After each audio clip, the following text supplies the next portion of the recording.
नमस्कार, मी सुरेखा. तारा न्यूज मध्ये आपलं स्वागत. पाहूयातच दिवसभरातील काही महत्त्वाच्या घडामोडी. प्रस्तावित शक्तीपीठ महामार्गाच्या विरोधात आज कोल्हापूर शहरातील पंचगंगा पुलावर पुणे बेंगलोर राष्ट्रीय महामार्गावर तीव्र चक्काजाम आंदोलन करण्यात आले. महामार्गाच्या या नियोजित मार्गामुळे शेती जमिनी जाणार, घरे विस्थापित होणार आणि सामान्य जनतेच्या आयुष्यावर गदा येणार असल्याच्या तीव्र भावना आंदोलकांनी व्यक्त केल्या.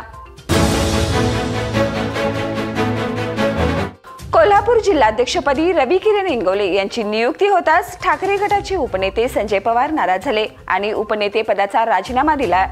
त्यांनी पक्षात पारदर्शकतेचा अभाव असल्याची टीका केली. शिंदे गटाने त्यांना सामील होण्याचं खुलेआम आमंत्रण दिले.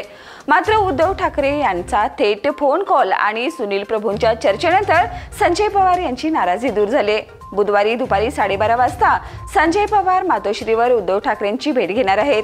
या भेटीत स्थानिक राजकारण आणि आगामी निवडणुकांबाबत चर्चा होणार आहे. शेतकऱ्यांसाठी सुरू केलेल्या 1 रुपयात पीक विमा योजनेत कोट्यवधी रुपयाचा भ्रष्टाचार झाल्याचा आरोप करत काँग्रेसचे आमदार सतेज पाटील यांनी विधान परिषद सरकारला जाब विचारलाय. यावर कृषी मंत्री माणिकराव कोकाटे यांनी संबंधित दोषीवर महिनाभरात कठोर कारवाई करण्याचं आश्वासन दिले. तसेच पंचनाम्यानंतर 30 दिवसात भरपाई देण्यात येईल असंही त्यांनी स्पष्ट केलंय. 2023 ते 24च्या शैक्षणिक कार्यक्षमता निर्देशांकात कोल्हापूरने राज्यात प्रथम क्रमांक पटकावलाय. केंद्र सरकारच्या शिक्षण मंत्रालयाकडून 72 सूचकावर आधारित 600 गुणांच्या निकषानुसार हे मूल्यांकन केलं जातं. कोल्हापूरने 345 गुण मिळवत ही घवघवीत कामगिरी केली आहे. 4 वर्षापूर्वी 28 स्थानकावर असलेला जिल्हा आज शिखरावर पोहोचलाय. राज्य परिवहन मंडळाकडून एसटी प्रवाशांसाठी एक आनंदाची बातमी. 1 जुलैपासून लांब व मध्यम पल्ल्याचा म्हणजेच 150 किलोमीटरपेक्षा जास्त अंतराच्या प्रवासासाठी आगाऊ आरक्षण करणाऱ्या प्रवाशांना तिकीट दरात 15% सूट दिली जाणार आहे. परिवहन मंत्री तथा एसटी महामंडळाचे अध्यक्ष प्रताप सरनाईक यांनी ही योजना एसटीच्या 77व्या वर्धापन दिनानिमित्त जाहीर केली. डॉक्टर्स डेच्या निमित्तानं दत्तवाड येथे ग्रामीण रुग्णालयात एक भावनिक व सन्मानाचा कार्यक्रम पार पडला. या कार्यक्रमात रुग्णालयातील सर्व डॉक्टर्स आणि त्यांच्या स्टाफचा शुभेच्छा देऊन सत्कार करण्यात आला.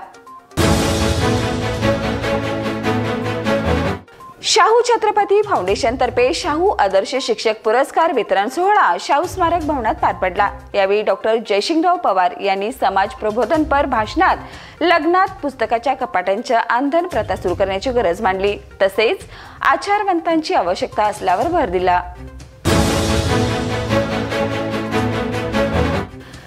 सामाजिक कार्यात सातत्याने अग्रेसर असलेले विजय हेगडे यांच्या वाढदिवसानिमित्त आज बिचारेमाळ आणि सदर बाजार परिसरात विविध सामाजिक उपक्रमाचं भव्य आयोजन करण्यात आलं.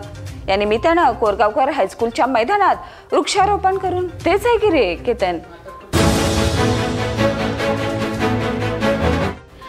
राज्य सरकारी कर्मचारी मध्यवर्ती संघटना महाराष्ट्र राज्याचे राज्य संघटक व कोल्हापूर जिल्हा सरचिटणीस अनिल लवेकर यांच्या अमृत महोत्सवी वर्षानिमित्त विविध सामाजिक उपक्रमाचं आयोजन करण्यात येत आहे. या उपक्रमाची मालिका 15 जून 2025 पासून 15 जून 2026 पर्यंत राबवण्यात येणार आहे, अशी माहिती अमृत महोत्सव समितीने दिली.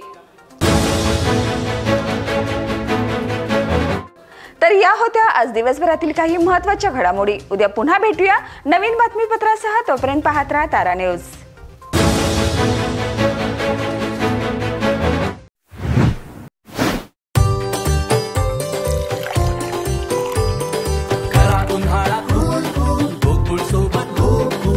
गोकुळ सोबत गोकुल